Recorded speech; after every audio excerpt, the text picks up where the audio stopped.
Heart Evangelista, sinugod sa ospital matapos makunan, Richard Yap, emosyonal.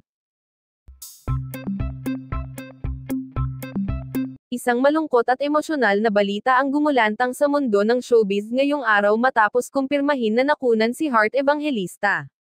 Ayon sa ulat, agad isinugod sa ospital ang aktres bandang madaling araw matapos siyang makaranas ng matinding pananakit ng tiyan at pagdurugo. Sa kabila ng agarang pagresponde ng mga doktor, hindi na naisalba ang dinadalang sanggol. Si Richard Yap, na kinilalang ama ng sanggol, ay dumating sa ospital ilang oras matapos ang insidente at hindi napigil ang maging emosyonal. Napakasakit mawalan ng isang buhay na araw-araw naming inaasam at iniingatan.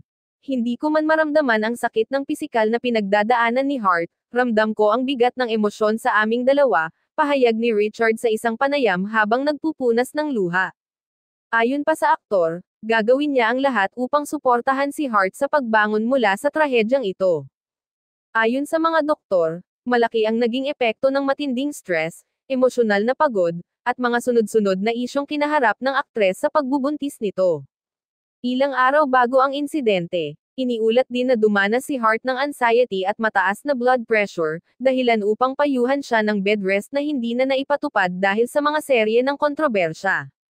Samantala, umapaw sa social media ang pakikiramay ng mga netizens at kapwa celebrities, gamit ang #StayStrongHeart, na agad naging trending. Nanatiling tikom ang bibig ng kampo ni Senador Cheese Escudero, habang hinihintay pa rin ng publiko ang pormal na pahayag ng kanyang panig. Sa kabila ng trahedya, sinabi ni Richard na mas lalo niyang iingatan si Heart at tututukan ang kanyang mental at emosyonal na kalagayan upang makabangon sila mula sa sinapit nilang dalawa.